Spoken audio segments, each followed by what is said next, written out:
Yeah. All right. Good morning, everybody. My name is Nicole Bond. I will be the moderator for today's Social Innovations panel, a discussion on the intersection of entrepreneurship and positive impact. I'm here to introduce our panelists for today. So first is Caitlin Botsios. She's the co-executive director and director of education at Helix, Illinois, and the co-founder of Helix Cafe. We also have Kris. So Professor Kris is a strategic management consultant with enormous amounts of strategic experience. She has a Master of Liberal Arts in Sustainability Management from Harvard University, Product Management Executive Training from the Kellogg School of Management, an MBA from Oklahoma State University, and she also has a bachelor's in Science in Physics, Chemistry, and Math from Bangalore University. She's an instructor at the Environmental Sustainability School at Loyola University, Chicago. And then Jessica Dixon, she is the head of HR at Tradewater. She joined Tradewater in 2019 as the head of Human Resources. Prior to joining Tradewater, she was the regional vice president at Oak Street Health, a rapidly scaling healthcare startup focused on providing primary care to older adults in vulnerable communities. Moderating our panel today is Seth Green. He is the founding director of the Baumhart Center for Social Enterprise and Responsibility. This is an interdisciplinary center at Loyola University Chicago that prepares leaders to tackle society's most pressing challenges through education, engagement, and research. Seth joined Loyola after 15 years of leading social ventures at the forefront of fighting poverty and expanding opportunity. Seth has a bachelor's degree from Princeton University, a master's degree from the London School of Economics and Oxford University, and a law degree from Yale University. So Seth will lead our panel in a discussion with social and environmental innovators. We will hear from our panelists as they speak about the importance of mission in business and how the world needs innovators now more than ever. During this chat, please type any and all questions you have for specific panelists or for the entire group, and we will have plenty of time at the end to answer your questions during this session. So Seth, I will take down these slides and you are free to go ahead and get started.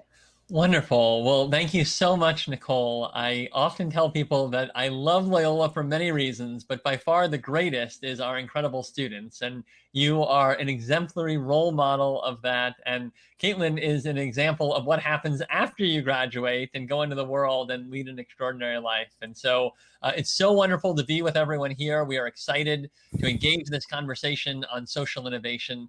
And I thought to set the table, it would be really awesome to have each of our guests just tell a little bit about themselves. You heard the formal bio, but it's always more exciting to hear the autobiographical one. And, talk a little bit about the current work that you're doing, just to kind of give a sense of, when we get into the deeper questions on strategy, where you're coming from. And so, Caitlin, can I start with you? And then I'll come to you, Jessica, and then to Kris. Perfect. Hi, everyone. Excited to be here. As Seth previewed, I am a Loyola graduate, and I studied sociology and communications, which means I went into teaching because I didn't know what else to do with those degrees at the time. And so I was a teacher, a middle school teacher for a few years, and then got into actually training teachers. And in between there, got my master's in education.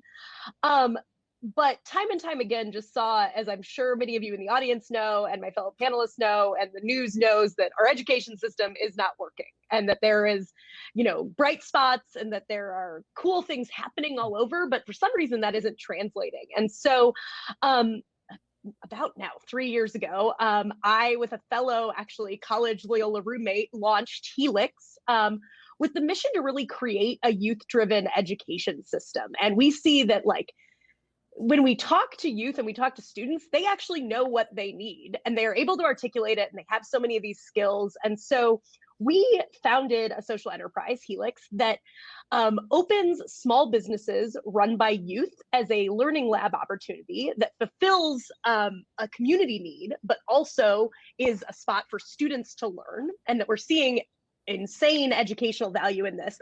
But then we also have really grown in this educational company where we are providing a combination of school districts and nonprofits with youth-driven materials and curriculum that allow for educators to kind of do what they love, but in the best way possible. And so we're at this intersection of education, but also business, but also community development, and trying to see how that works. So that's what I do. Jessica? Hi, I'm so excited to be here. Thank you so much for having me. So I graduated from Washington University in St. Louis and joined up with AmeriCorps, which many of you might be familiar with, which has a great, social impact mission, and did some work in healthcare on the west side of Chicago the year after college. Went on to get a master's in health administration from University of Michigan, and then spent about 15 years in healthcare all around Detroit and then around the Chicago area. Most recently at a company called Oak Street Health, which started really small. Was Startup Week is a perfect, I was employee number 11, and it's now a $10 billion company, just went public. So that was a pretty fun 5 years. And then left Oak Street and have had kind of a meandering path to find myself at Tradewater, which is an awesome climate change focused organization. So our mission is really to try to have a big impact on the current climate crisis. And so we do that by destroying CFCs, so refrigerants that are out in the world that leak a lot of greenhouse gases into the climate, contribute to global warming. We find those and destroy them, and through that process create what are called carbon offset credits. And that's the revenue from selling those offset credits, where companies or individuals who want to offset their carbon footprint and say, hey, I want to be neutral. I want to not be contributing to further global warming. You go on our website, use our calculator, and offset their lives. And so I'm the head of HR at Tradewater, which is great. And I'm actually a half-time employee, and the other half of the time I teach mindfulness and meditation and do coaching, primarily with people who are working with chronic pain issues. And so I've had kind of an interesting career, but all sort of tied to social impact, whether at the really individual level or at the huge, climate change affects our most vulnerable populations around the world level. So yeah, super excited to be here. Thank you so much. Well, awesome. Well, we want to be mindful in a world that actually allows us to be. So I see the connection points between what you're doing. And Kris, you are a fellow faculty member here at Loyola. And so let me turn it over to you to tell about yourself. Thank you. As you know, I got a bachelor's in physics, chemistry, and math, and there was a time when I actually thought I was going to do a PhD in physics. And but even as I finished my bachelor's, I began to realize that that wasn't the path I wanted to take. Yeah. And the one thing that I realized is you got to be authentic and you got to be true to yourself. And the more I thought about it, the more I realized that business is where I wanted to be. So I made a hard pivot and into business, and I was very interested in everything that happened in the business world. I was reading a lot about it, so I got an MBA, and I loved every minute of it. And I got into the corporate world, and before I got into the larger corporate world, I worked for certain startups. I also worked for venture capital firms where I worked on the consumer industry end. And one of the things I learned was, I'll give you an example. For instance, one of the projects that I had to do was stand in a grocery store for 3 months and just watch customers and how they interacted with a certain product that was going to be introduced in the market. And initially, I wasn't too thrilled about it. But by the end of 3 months, I learned so much about consumer behavior and why someone would pick up a product or why not, and then how to approach them, how to really, really understand your customer and the thought process they go through and the customer journey. And that became very useful even when I transitioned into a larger corporate environment and a very technological environment, because again, it became one of those things where you go back to where your true love is, which was an intersection of science and technology and business. So I went into the IT world where one of the first projects was help develop a search engine. And so my job was, again, to figure out how to design a user interface while people were using the search engine. And that gave me, again, another insight into how people use computers, how they went through information, how artificial intelligence worked, because that was one of the first artificial intelligence projects that I worked on. And it made me aware of, again, customer behavior or consumer behavior in a different way than standing in a grocery store. And this was in front of a computer. And it was very interesting to understand that the pathways each person takes is very different. And so you can't usually have one solution for all. You have to understand that customization is necessary no matter what product or service you bring to the market.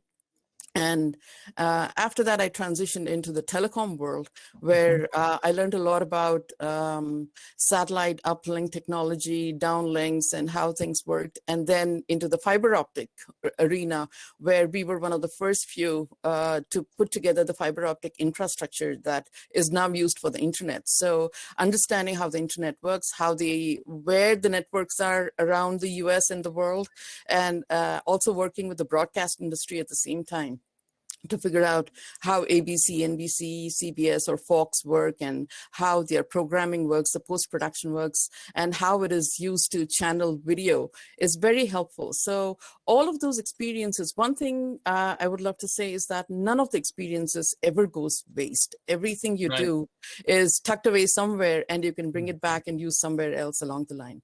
So right now, again, I've always been interested, and I've always been working on joint ventures and international collaborations. So one of my specialties is working on all kinds of joint ventures, all kinds of partnerships, and understanding culture and cultural differences and what you have to be very sensitive about when you're putting things together.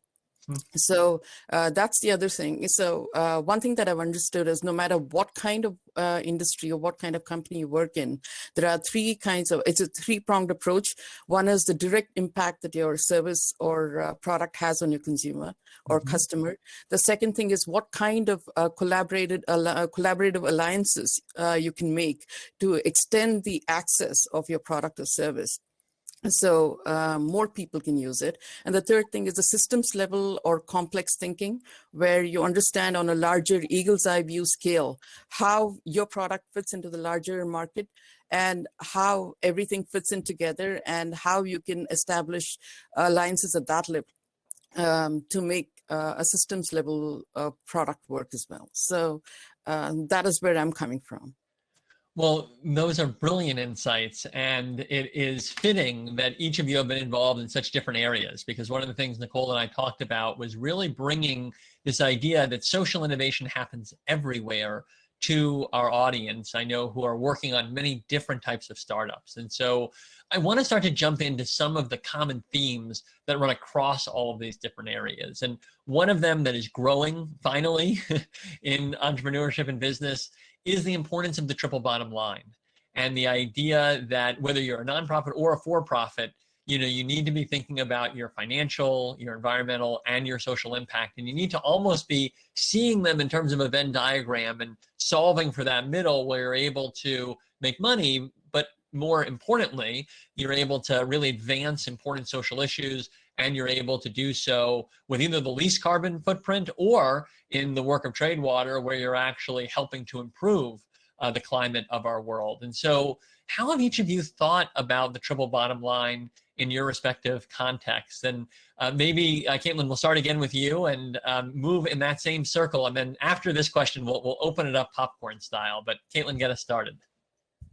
Well, I think it's an ever-evolving journey. I think we started at Helix this small business in a neighborhood, and for us we were seeing our social impact was like student success, but also we really had to be looking at like the individual business success. And for us, our Venn diagram really centered around our customer, who we almost had a customer journey that was entering into us. Like someone could come into us as, I just want a cup of coffee, but we're working then to build social capital for youth. And so like the impact side is like, are they returning to us for coffee?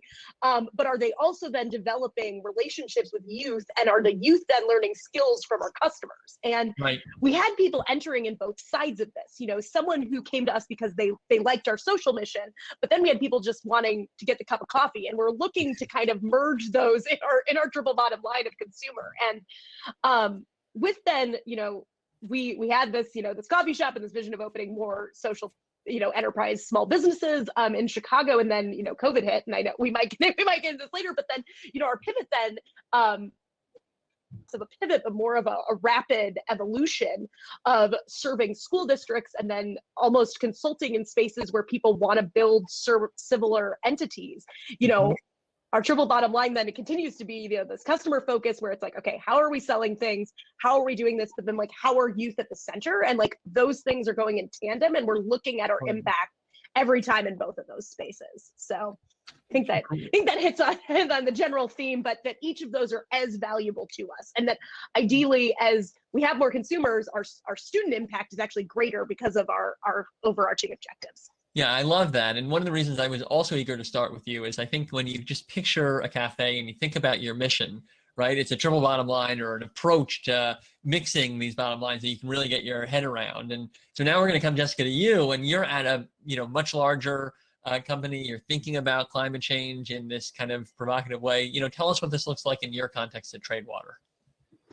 Yeah, so when we kind of think about this triple bottom line of you know, people, profit, and planet. Obviously, the planet one, we're like that's what we do. So that one we're on it.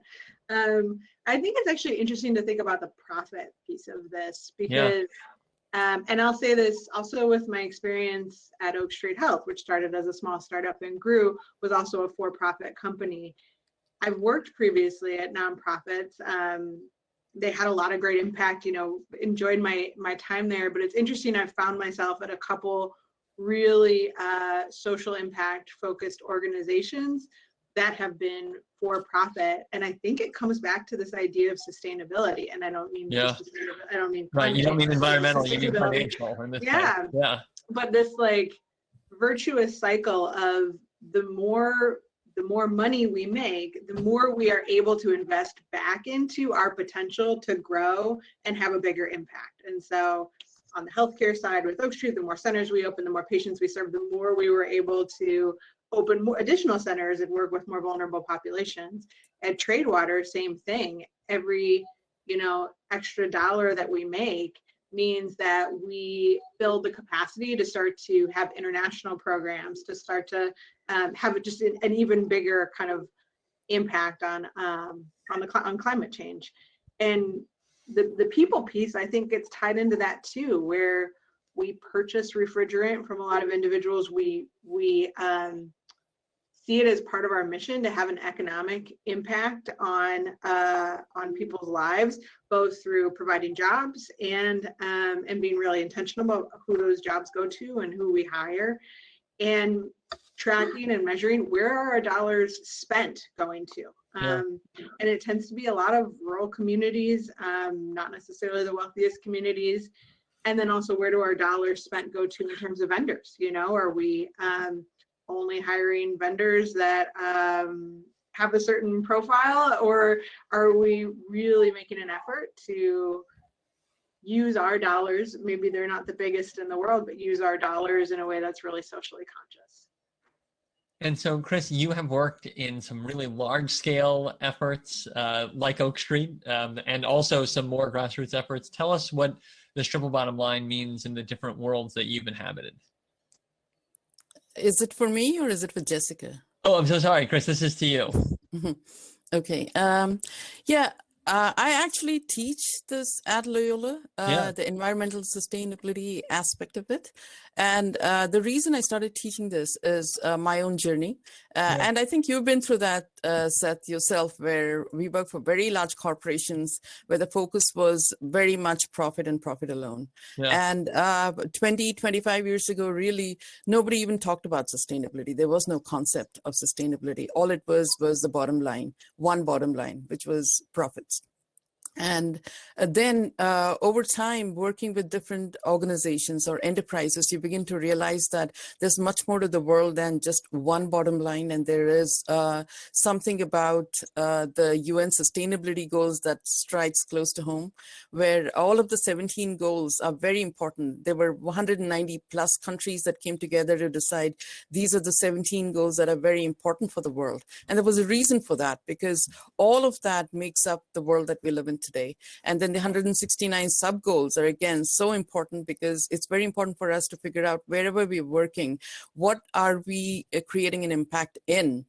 And for every organization, they have to realize that all three things matter. As Jessica mentioned, people that work for you, all the other stakeholders in and out of the company, and the profits matter, because if you don't have profits, how are you going to survive in the world? Or if you don't have revenues, how you don't exist as a business anymore. So that is important as well. And then the planet, especially now with the iGen and the Gen Z people coming along who are very, very conscious about everything that's happening in the world. And they're demanding this of companies, both small and large, that things be done right. And regulators are getting on board. Again, 20, 25 years ago, that wasn't the case. Nobody really cared what you did to the world's water systems or anything else. But now everyone is going to question, and you have to publish stuff. Now it's the ESG portion of the publications that's very important. What are your economic goals? What are your social goals? And how are you doing the governance? How are you answering to stakeholders, all of them who, not just shareholders, but all of your stakeholders? And so that is becoming the central core and theme of every business now. And large and small, you can talk to any business now, and they have to think about it because they're being questioned on it. And since the regulators have gotten on it as well, if you don't do things right, then you will be fined, you will have a problem.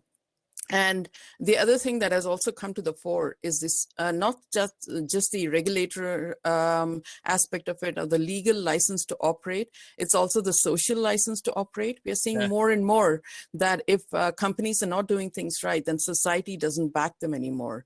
For instance, there are companies that were out there in certain countries drawing out their water from the aquifers for their products, while the local populace was really suffering from lack of water. And so the local populations rose up and said, we don't want you here anymore. And the companies had to close shop and leave the country.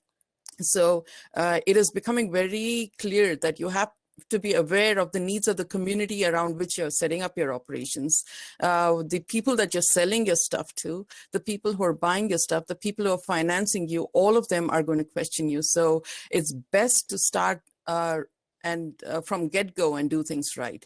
And things are, again, there are very good templates. There are very good ideas out there. And people like Jessica and Caitlin are starting right from the get-go. And I think they're good examples of how society should move forward. Well, those were fascinating answers, and I think they speak to the rise of all of these bottom lines in business and beyond, because you're also talking about how a lot of nonprofit leaders are now thinking about sustainability as well, in terms of really, having diversified and earned revenue being a piece of that. And so I want to move into the moment. We are still in COVID as a huge disruption point. And I'm curious how COVID has increased the need for innovation in each of your worlds. And we'll start the popcorn style here. So whoever pops first can answer this, but I'd love to hear from all of you on this. How has COVID really increased the need for innovation, and maybe even permanently so, even though hopefully we will see a decline in COVID, it may have just accelerated trends that were already, on their way? I'll go first. I was looking at a lot of different companies that have done well during COVID, because there are also companies that have really suffered. And there are especially those that are working at the ground level. For instance, there are homeless shelters that have really struggled because the money is not coming in, and even the number of people that are demanding services from them have increased, but they don't have the revenues to match it. And even the people that used to work for those shelters as volunteers or on a very low pay, but because they wanted to be there, are not coming in anymore because of COVID. So they are not able to match the need with and the demand with the supply anymore. Yeah. And that is a struggle for a lot of operations. But on the other hand, because I'm on the technology end of things, I've also looked at companies that are doing extremely well. And a couple of examples. For instance, there's a company called Zipline, and it is in Rwanda and Ghana. And one of the reasons they started this company was to be able to provide healthcare access to people living in remote areas. Because these countries have very poor road conditions. And so this is all about drone technology, and their mission statement is very, very clear. They want to just make certain that everybody in the world has access to vital healthcare. And so their system is also very simple. Any doctor or clinic will send a list of things that they need, everything from vaccines or blood supply. And we have to remember that even though COVID happened, there are people with other healthcare conditions that still need help.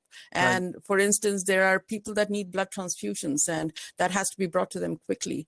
And in a lot of countries where the infrastructure is very bad, we see that transportation even and road conditions are bad. It's very hard to transport things that have very small shelf life, and so or have to be stored a certain way. So what these guys did was create a drone technology and a drone operation where the request comes into the distribution center where they have most of the vital supplies, and through drones within a 30-minute radius they transport things. Or now it's getting larger. They're transporting things across nations as well. So again, they have a three-pronged strategy. One is direct. As soon as their order comes in, they send, it's a direct impact social entrepreneurship or enterprise where they send it directly to the clinics that need it. Second is they are collaborating with pharmaceutical companies to get the supplies and put them in the distribution centers. So they have them ready to go. And on the systems level, they're working with very large systems providers to help them grow the operations around the world. So that is one example of one company that's flourished during COVID times because people really needed this service. And that's one thing that everyone has to remember. If you want to survive, the consumer out there, there must be a customer or consumer out there that really needs you and really needs your service. Great reminder, and one that I think our entrepreneurs here with you know well. Let's see, Jessica, I think you are getting ready to answer too. Can we come to you next? Yeah, I think COVID definitely forced us to innovate a little on our business model, but in a way that I think has ultimately made it a more sustainable, the ways that we've adjusted have now become a better way for us to do business. So just a really small example, we purchase refrigerants, old harmful refrigerants from people. So imagine in your grandpa's garage, he had an old classic car and he's got this tank of refrigerant that's just slow. It's an old one. You can't even make them anymore today, but they're in people's garages or in, HVAC units all across the country, and they're just slowly leaking these gases.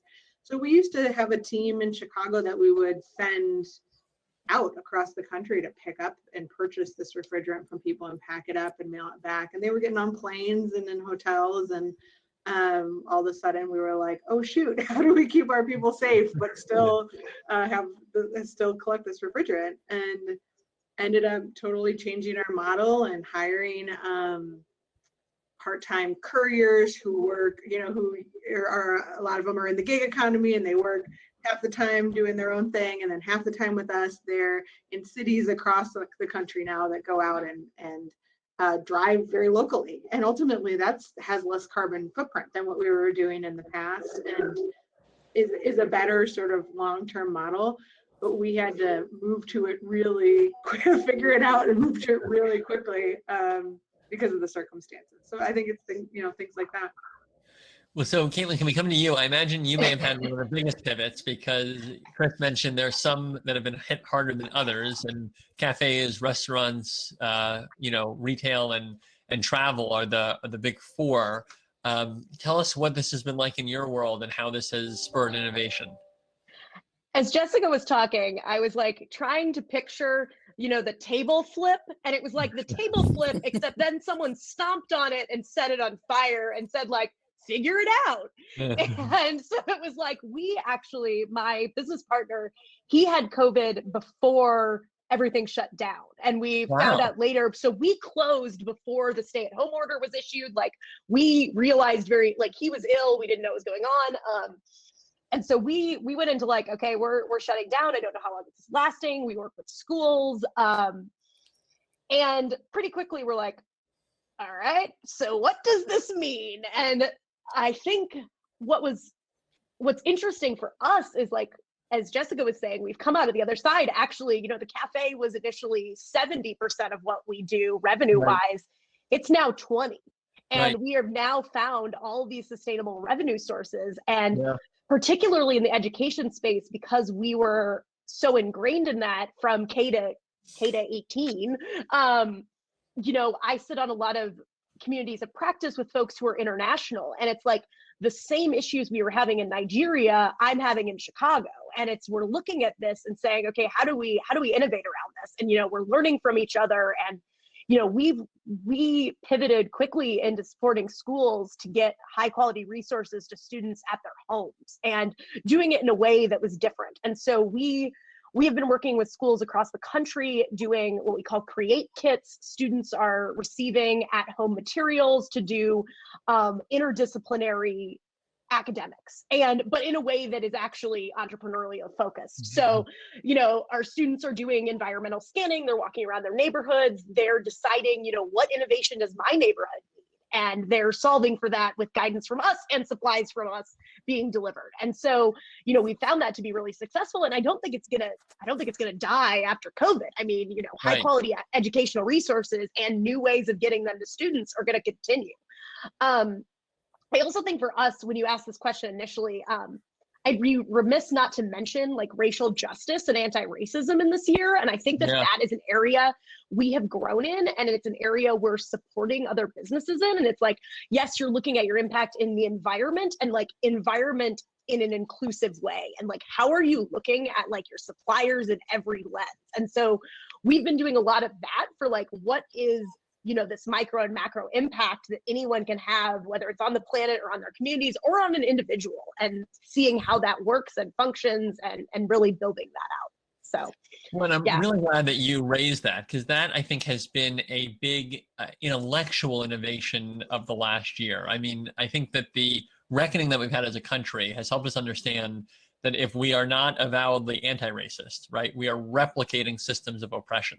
And so even if you are a quote unquote do-gooder organization and you're working on the environment, right, but you're not hiring inclusively, you are directly replicating systems of racism, right? And so, you may be having a positive impact on the climate, right? But in totality, then how do you think about, your values? And I think that's something that was always obviously true. I mean, that's not new to 2020, but what was new is a final reckoning, particularly in people that have the privilege of in our dominant society being white, right? And finally coming to that recognition that, this is not a nice to have, this is a must have. And by the way, all of the evidence on earth shows that it actually leads to higher performance, because when you have diversity and you actually reach all of the talent that actually is out there versus the ones who may, look or have the same privileges as you perform better as well. So, in all these groups, right, how do you reach much broader and much more intentionally in your vendor relationships and all those things. So I agree with you, Caitlin. That is arguably the most sustaining innovation, so to speak. And I hope that it will be something that actually continues to ramp up and become more and more of a reckoning in our country in the years ahead. Because I think we've thought about these things in siloed ways. And in reality, there's a system. And every time we're not changing it, we are continuing it. So let me come to one other question, and then I'm going to turn it over, Nicole, to you for the audience questions.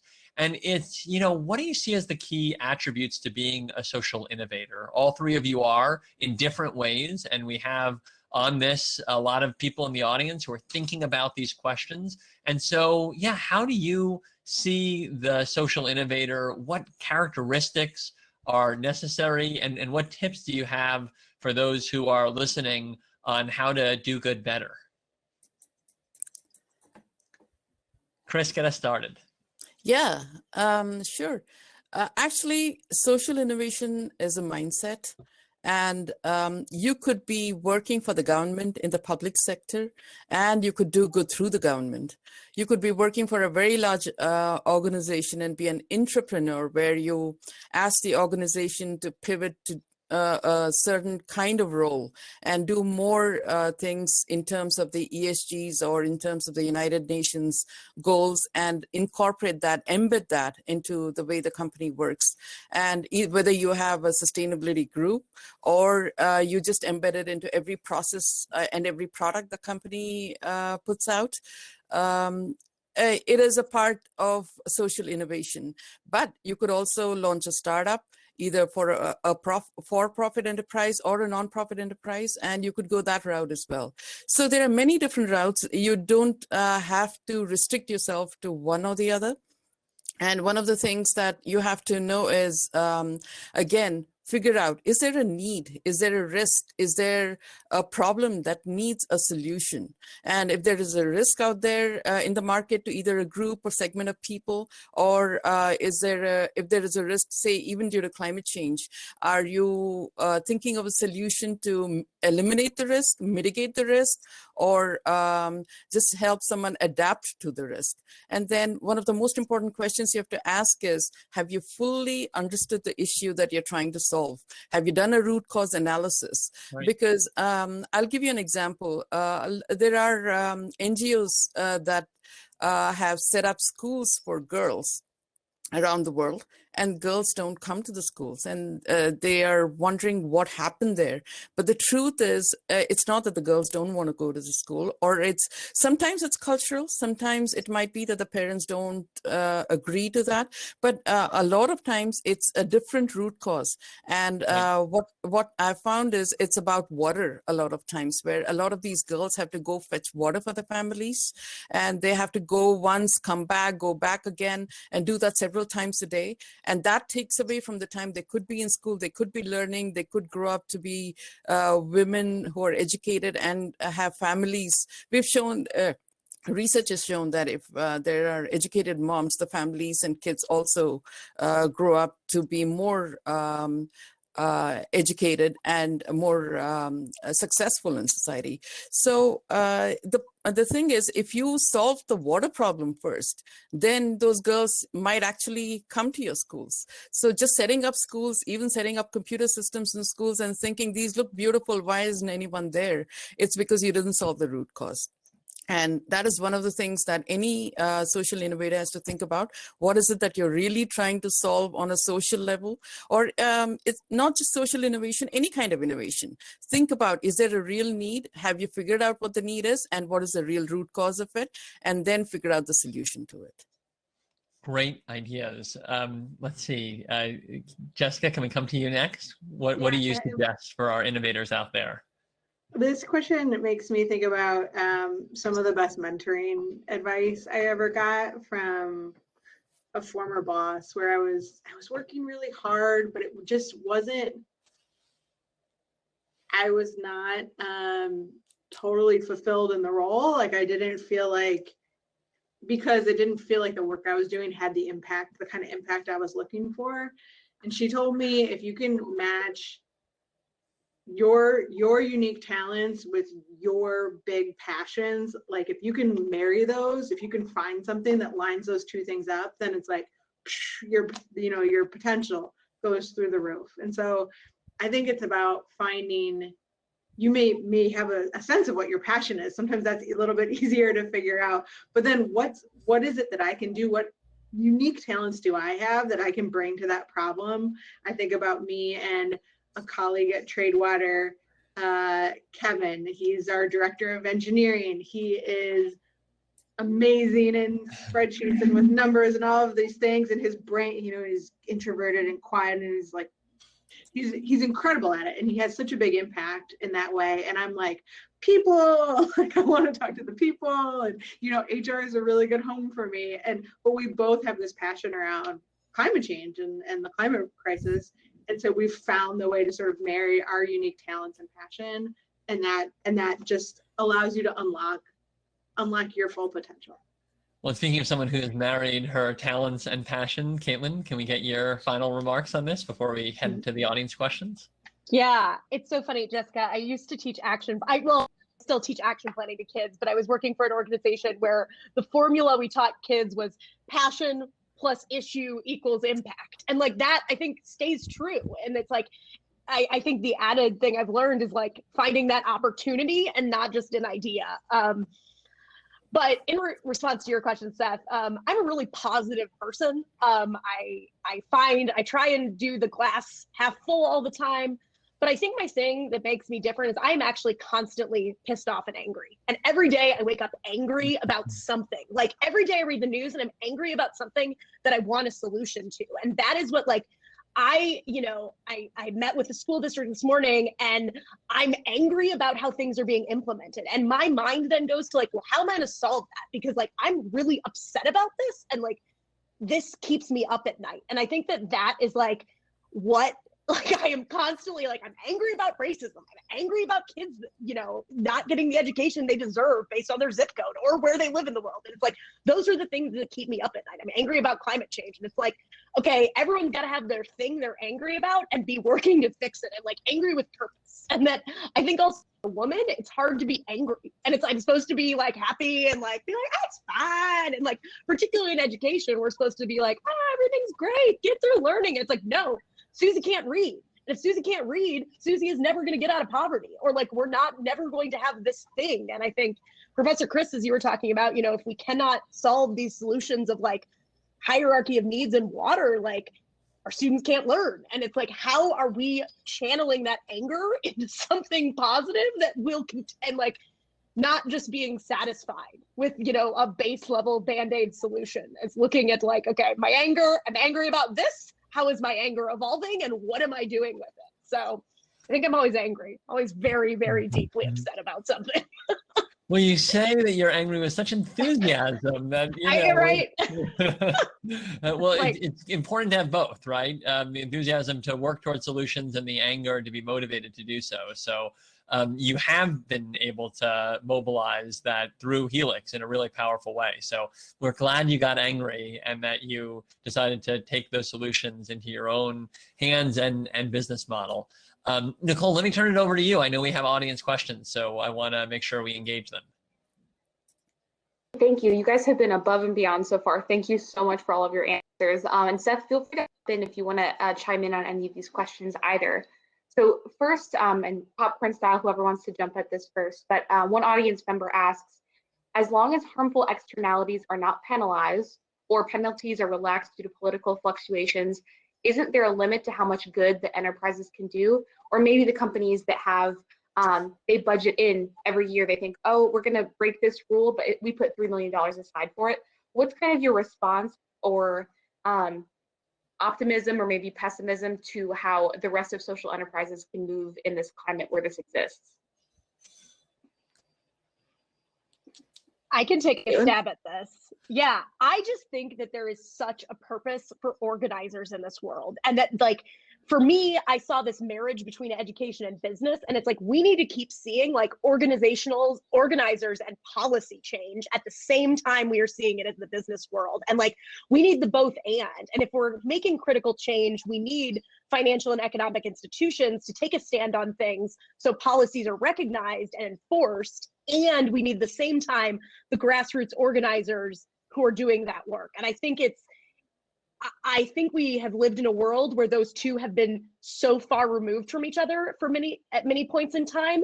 And as we continue to bridge that gap, I think we will actually be able to see change. Because I think there are some things that on a policy level are so hard to get past. I mean, climate change, that's like such a big one. There are so many policies, but like, as we continue to marry like institutions that are working towards change and companies that see financial viability through change, we will have that policy change that at the end allows for our ultimate goals and innovations.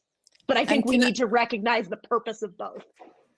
And I'd like to add to what Caitlin said about policy also being very important.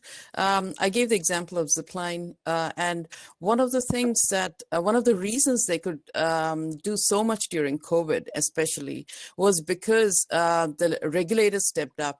There were a lot of laws regarding drones and how you could not use drones, and they had to do something very quickly to change the laws to make certain that this company could actually deliver. So Caitlin, you're absolutely right in that policies and legal framework has to catch up to entrepreneurs who really want to do good in the world, because there are a lot of limitations right there. Absolutely. Jessica, go ahead. Yeah, I mean, I think this question really applies well to the climate crisis, because there's probably I feel like there's no issue that we couldn't change. We're having everybody sort of hold hands and around the world, and government and politics all line up on it at the same time could have a bigger impact, which is, not likely to happen. And where the amount of time that we have is just not very long. That being said, I mean, I think if we have at least some combination, I think about like the work that we do with carbon offsets at Tradewater came about because California put together a cap and trade market that had regulations that said certain companies need to, have that caps the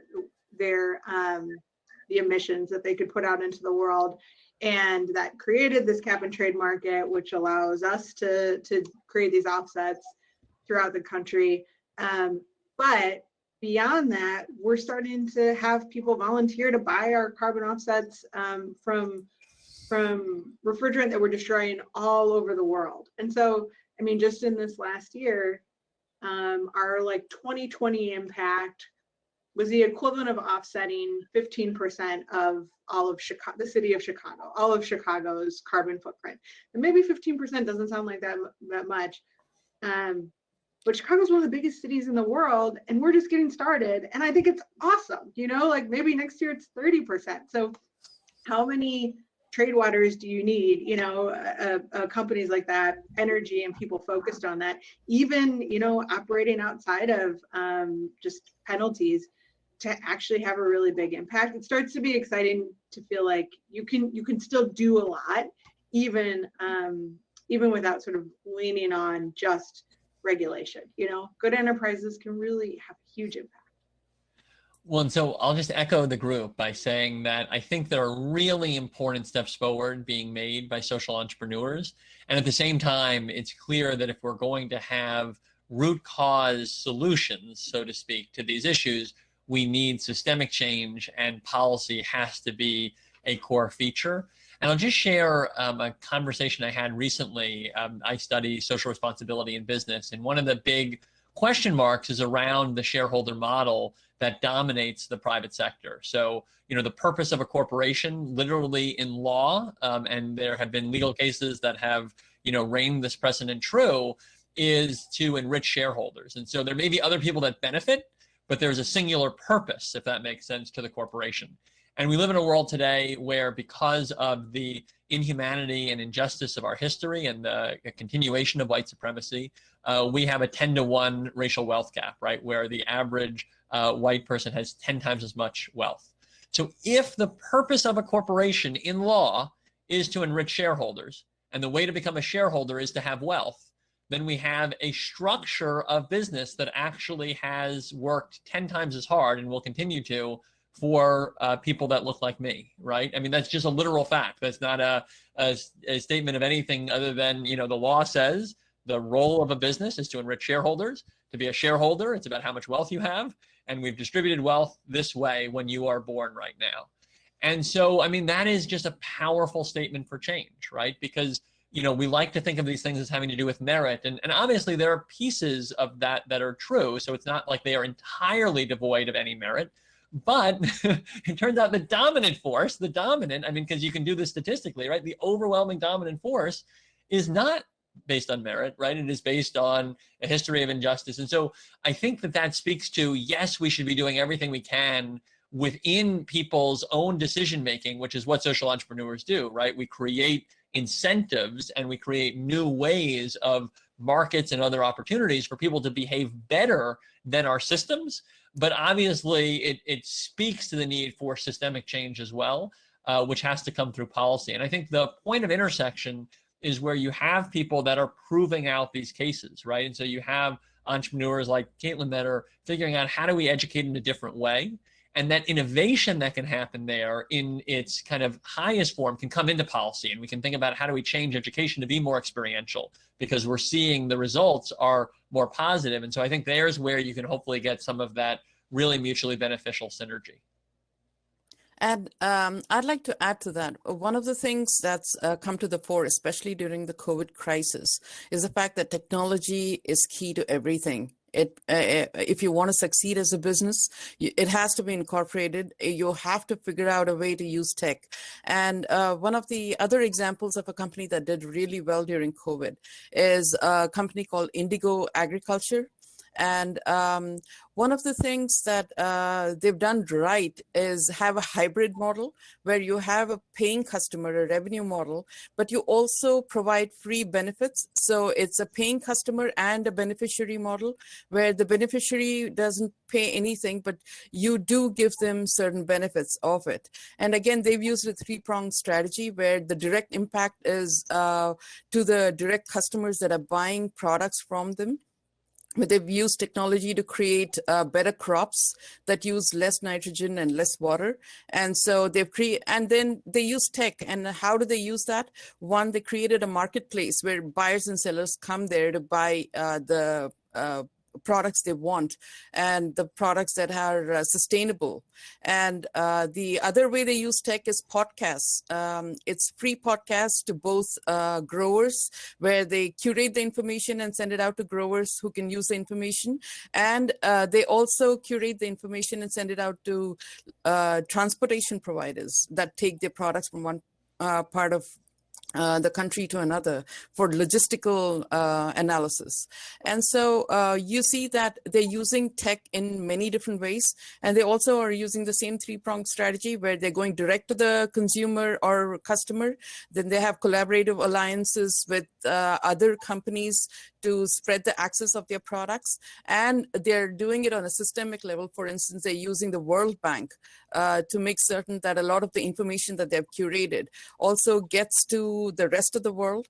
And they're also dealing with the concept of world food insecurity problems, where because of the information that they provide to the World Bank can go there and prognosticate and figure out what the problems might be that might arise in the future due to crop production, and figure out a way to deal with it ahead of time. So they're doing all of the things that you need to do, which is a descriptive analysis, a diagnostic analysis, predictive analysis, and prescriptive analysis.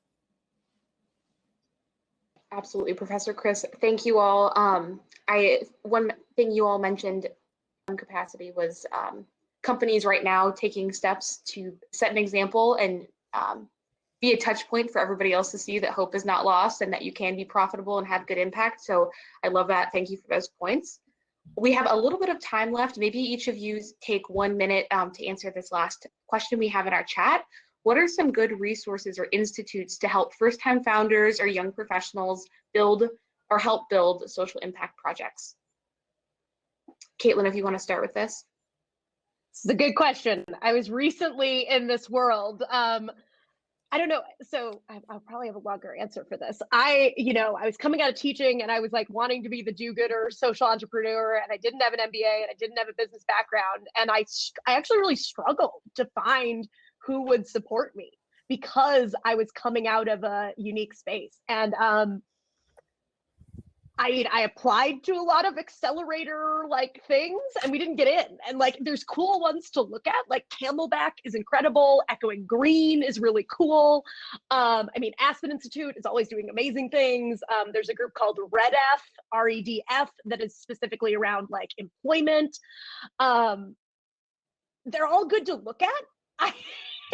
A little weird plug for ourselves is in this Helix, we started doing do-gooder like social entrepreneur training for people like myself who had no business background. And so my business partner who has an MBA in entrepreneurship and myself, we do a lot of coaching. And it's like finding, you know, it's hard because I feel like what the big guys are, you often like can't get in because there are so many incredible ideas. It's like not, you know, particular, but it's like finding the local spots that'll work with you. Like I think we met early with Seth. Like we found those people, and it's like I don't know if it's necessarily like the one, you know, grail of spots, but it's finding those individual groups. And like chambers of commerce are still really valuable. Like in the Rogers Park in Chicago, Grow 49 is like an incredible program working with underrepresented entrepreneurs and just having diverse thought partners. So like there are good resources and institutes out there. I think, you know, I'm constantly reading from them. I've not personally like done one.